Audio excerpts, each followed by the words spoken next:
till you get better. You are supposed to be up ahead on the march with the general. I can make it without a witness. Oh, you can't. You can't ride that horse the way you are. No, see there? Oh, Colonel. Tell me up.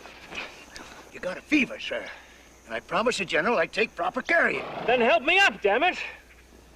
General, you're right.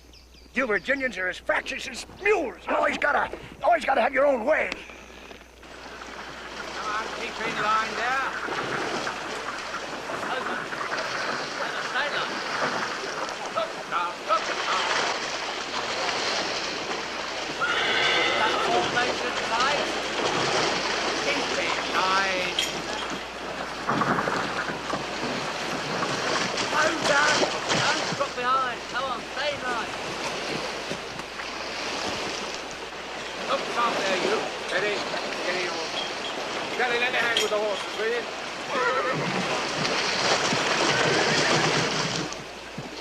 Bring it up, start behind there. Look sharp, you. Keep it right.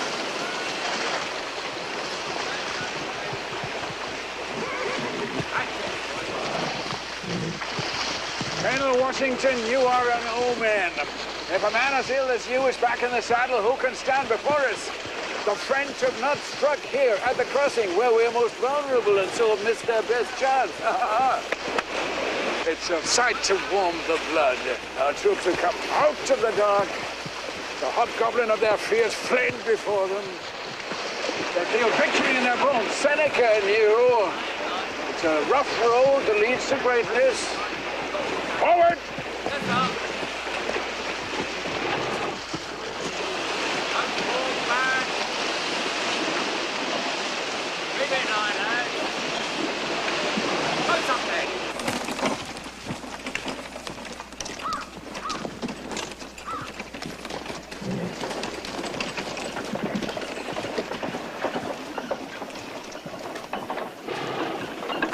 How far now?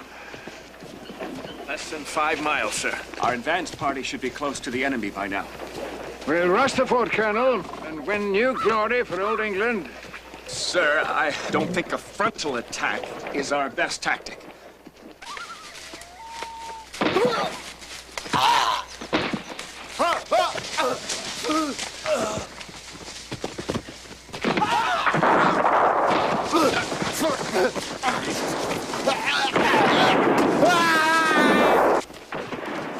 Can we have struck them already?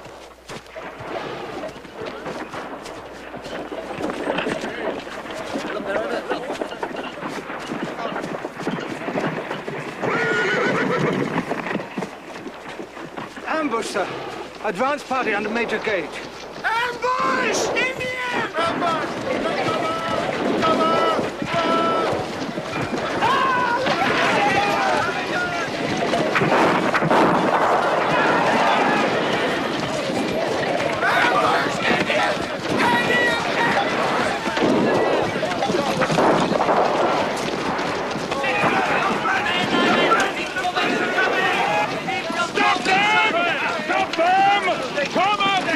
Soldiers do not run from battle. Form up!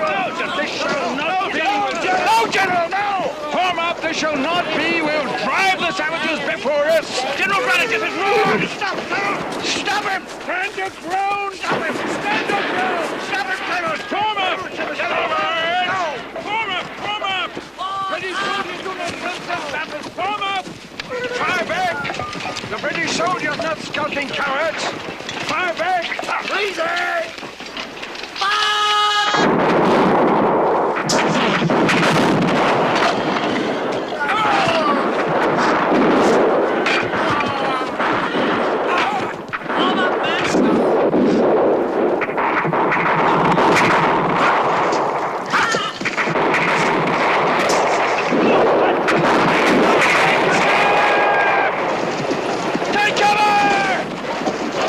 Get out!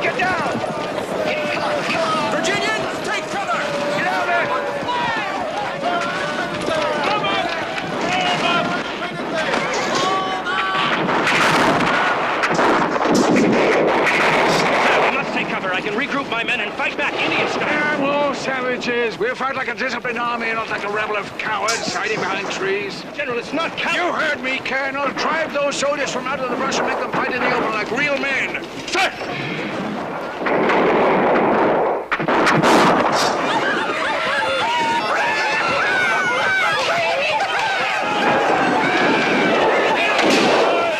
Charge them! Take them by storm!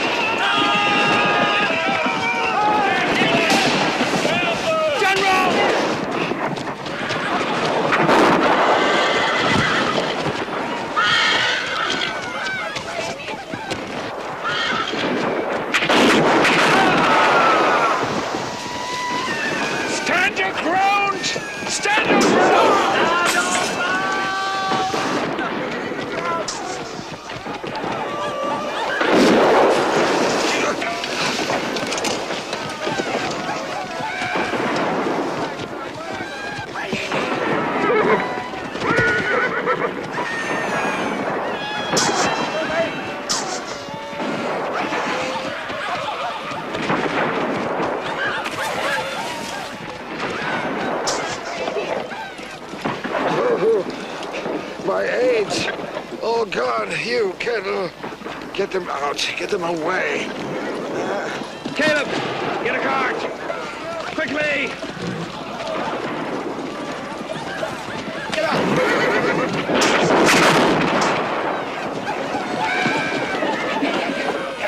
Take that, son. Lift them up into the car. All right.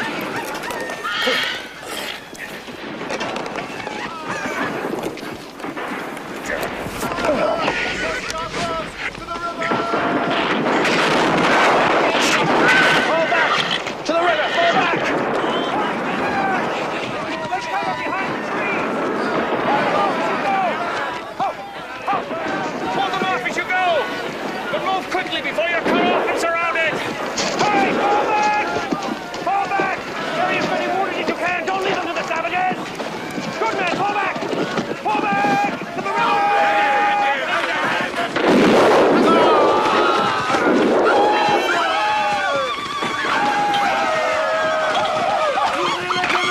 Allez, allez, allez! Dépêchez-vous! Adressez-vous, cochon! Tirez!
Stay with the men!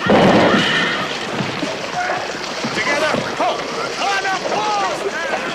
Colonel, help me up. I must ride on my own horse. You're in no condition to ride, General. Any horse will do. I must lead my men out of this benighted forest. Help me!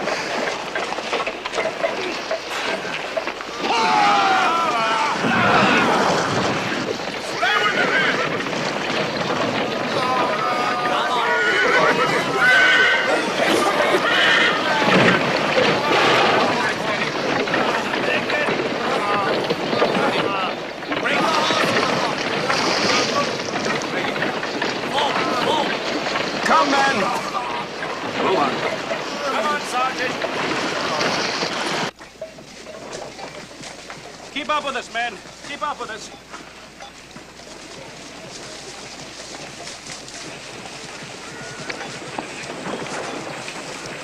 My God! The Virginians are protecting our rear. The French will overcome us. The French will be delayed by their own Indians who'll be scalping the dead and wounded.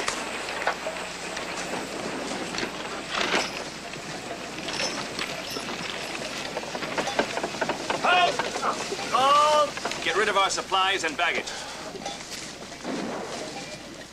Captain, the wagons are moving much too slowly. We must move faster. Colonel Washington! Looks bad, sir.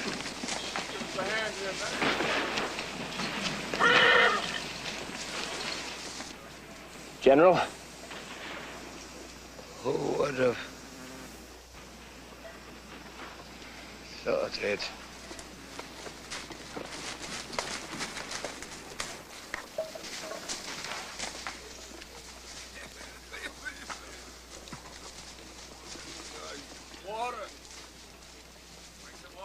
He's gone.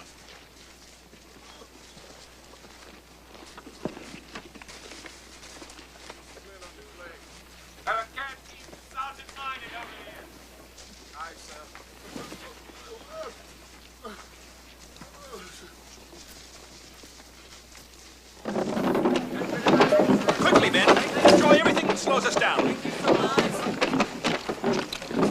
Come back, damn you, not the woods. Bury him in the middle of the road.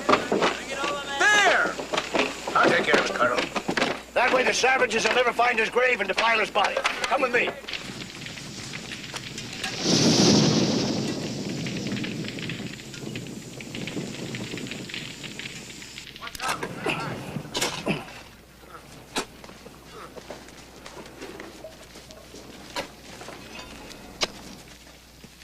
Officers, move out!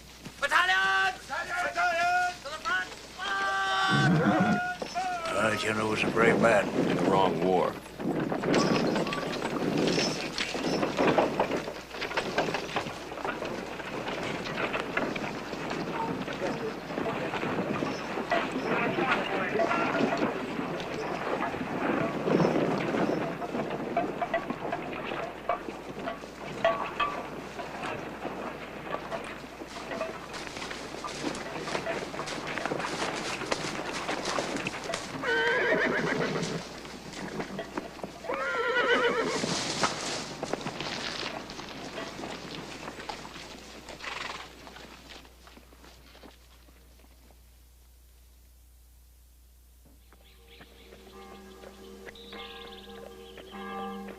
Gentlemen, the only hope you have of survival is to protect yourselves.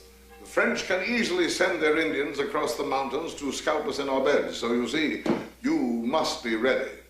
This means a new Virginia regiment, doubly strong, even a draft, to provide sufficient recruits. Above all, complete reorganization under a new command. Governor Dinwiddie, if that is so, surely we have our new commander. And who might that be, Mr. Fairfax? Who else but George Washington? Wouldn't you agree he proved himself after General Braddock was mortally wounded? Is it a wise policy to reward defeated officers with new positions of responsibility? He knows next to nothing of the science of warfare. He has not received adequate training, and indeed, he's little more than a boy. Well taken, sir. But he possesses a quality which any of us aging military experts would be happy to trade for all our science and our schooling. He can lead men in battle. Here, here. Ladies and gentlemen, may I present to you Colonel George Washington, commander of the Virginia Regiment, raised in defense of His Majesty's colony.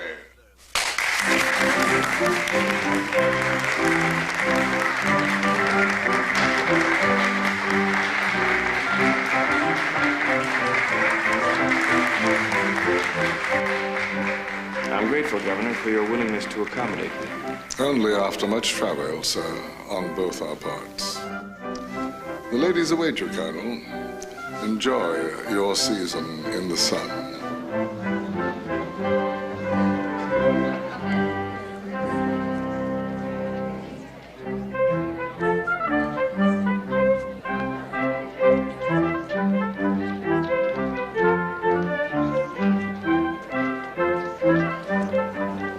Before your this army of beauties, I'd appreciate it if you'd keep Sally company while I pay court to some constituents.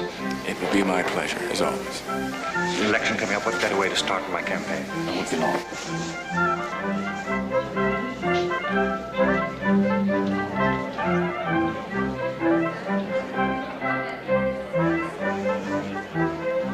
If you've made as much progress with your soldiering as you have with your dancing, you will succeed no matter what the odds. Well, I certainly know where to come for encouragement, don't I?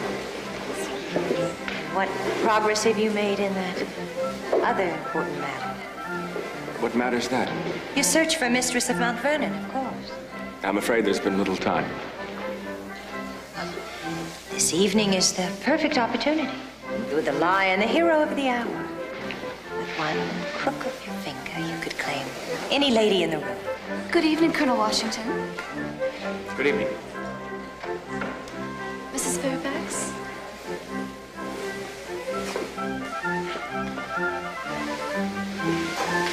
Perhaps Betsy Potts. What lovely golden hair she has. If only it were her own. Oh, there's Sarah Buffington. Sizable fortune and very available. Of course, she's been very available for quite a number of years now. My dear Sally, you'll have me terrified at the prospect of marriage. Is that what I'm doing?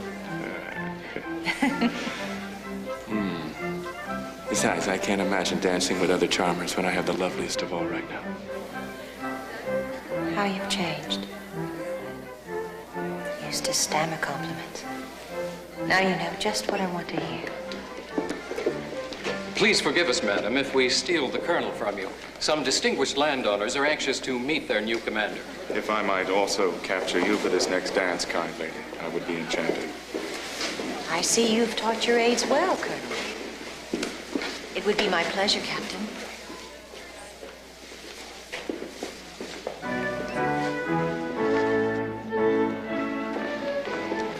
Colonel Washington, may I present Mr. John Blair and his wife, Mary. Congratulations on your appointment, Colonel. Thank you, sir. I am honored, Colonel. The honor is mine, ma'am. And Mr. Daniel Park Custis and his wife, Martha. It's a pleasure, sir. Ma'am? Colonel, we're fortunate to have you in our service, but you have your job cut out for you. What we hear from the Shenandoah Valley is most dismaying. The Indians, incited by the French, are terrorizing the whole country. Dear, let the Colonel enjoy his evening.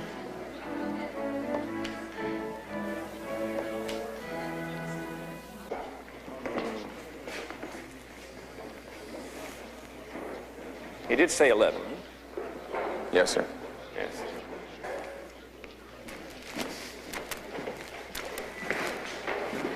You're late, Colonel. His Lordship will see you now. Gentlemen. Without your aides.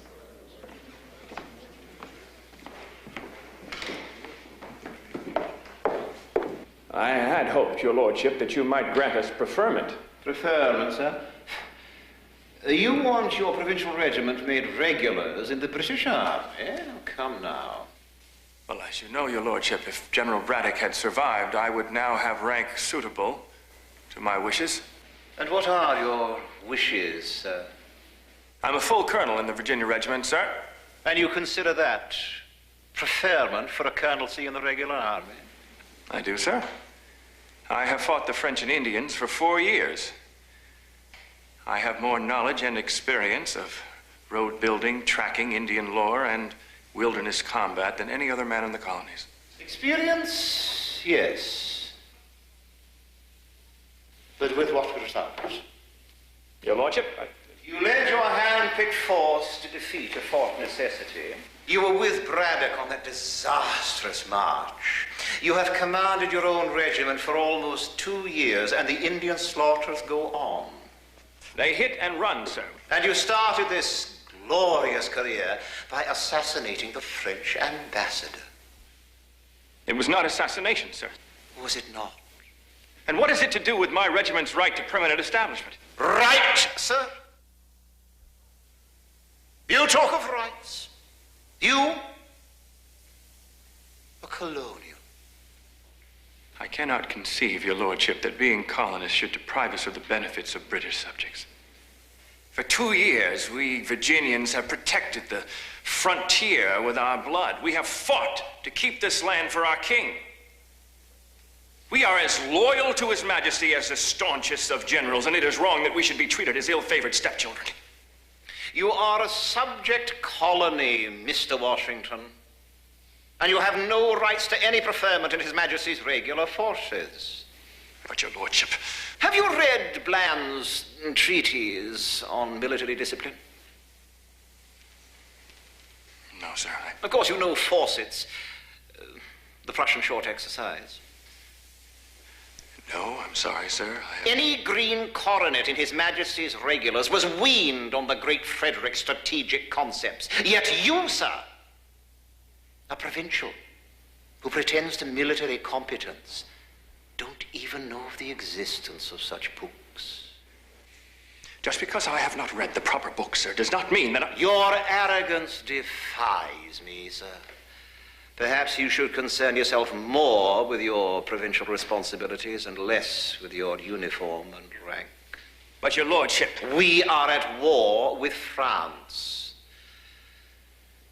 as well as the Austrian and Prussian empires. And you, sir, were the man who fired the shot that started this war. I ask you, Colonel, does that call for rights and preferment? But, your lordship... I believe we've said all that needs be said, Mr. Washington. I bid you a safe journey back to your fort and the duties that await you there.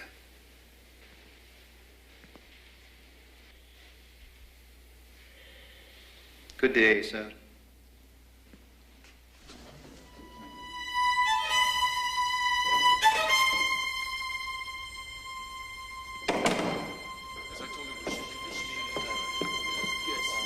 Good day, sir.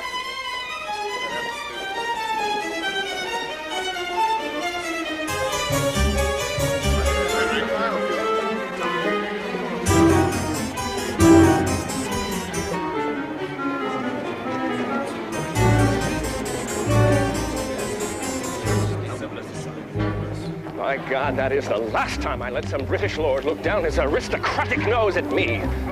Arrogant! How dare he call me arrogant? Damn him and his regular...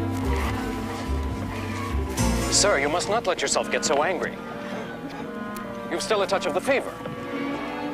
Well, I'm all right. Sir, you must rest away from the rigors of the army. The fever can be deadly. It's already carried off men like Jonathan Wilkes and Daniel Parke Custer. Squire Custis? Hard to believe. So the little Custis woman is a widow. She'll not long want for suitors.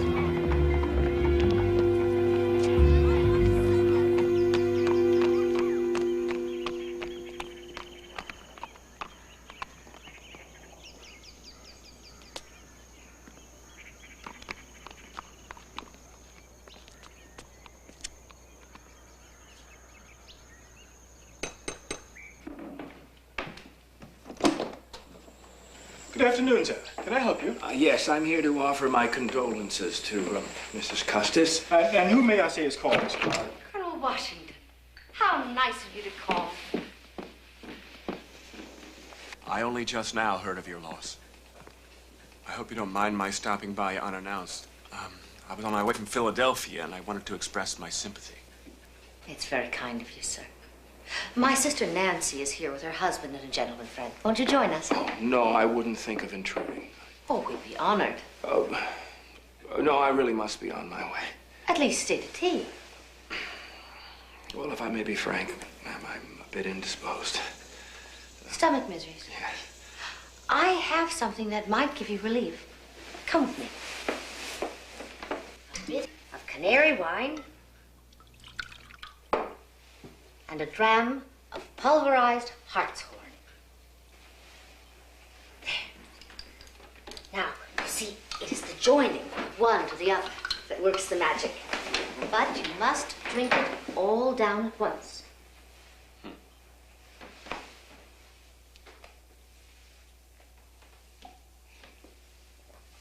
Excellent, Colonel. You don't make me fuss, the children do. Mind, I cannot guarantee a cure. I feel better already. Thank you. I must be on my way, though. I've kept you from your guests long enough. And the gentleman is Mr. Josiah Dinsmore, the latest matrimonial prospect my sister has brought for my inspection. I'll see you to your horse.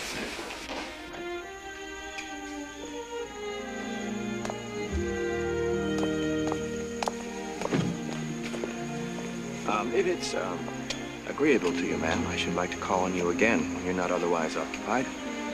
I would like that very much. Godspeed, Colonel. Thank you, ma'am. Good day to you.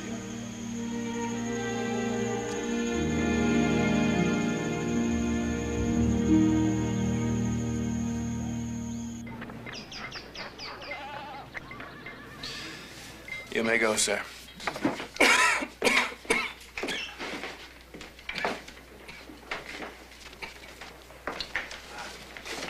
Stuart! God, Stuart, I thought the Shawnees had done in the lot of you. Just took a few days longer to find the French, Colonel, and a few more to escape from their main body. Well, it's good to see you alive. I just hope that wagon with the gifts isn't late, because our friends here are going to be wanting a little reward. Huh? Like it or not, they've brought you a gift. Huh? Show the Colonel.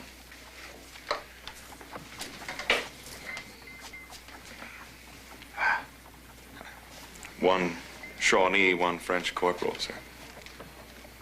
Not going to faint, are you, Colonel?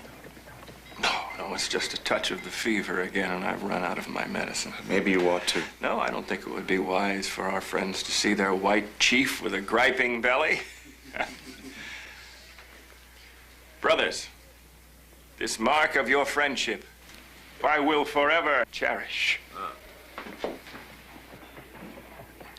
I think I'll send these to Governor Dinwiddie.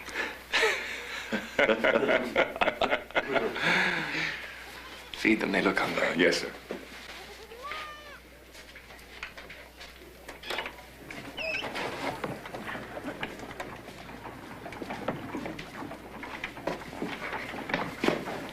I've warned you that carousing with lively wenches will put you in an early grave.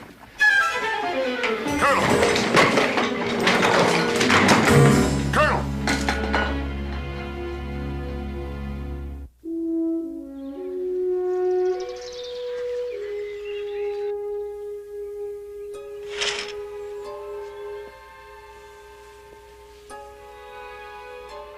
It was wrong of you to wait so long before sending word you were here. And in such a state. I didn't expect you to come. I just wanted to borrow your recipe books and some ingredients.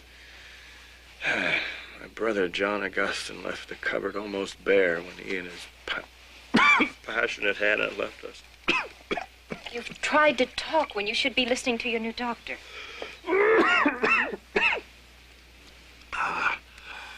Yes, I suppose I do need a new one, since the others don't seem to be able to cure me. Dr. Craik prescribed, jellies and such kinds of foods. Yes, Breachy told me. And here we are, already prepared. And the other things you asked for. Canary wine and pulverized hartshorn. Yes, thank you. Perhaps I'll have some of that concoction now. How am I to prepare it? A dram of hartshorn and a modest cup of wine. Dr. Craik prescribed this? No, a friend. I hadn't heard of it, and my uncle is a physician. Ah, Let me help you.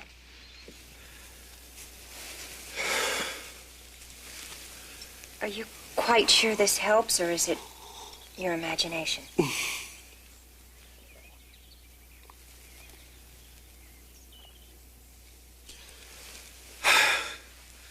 Oh, well, I was sorry to miss Will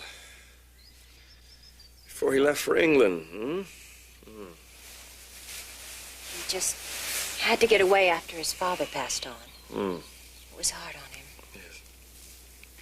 He had to go eventually to see to his inheritance, so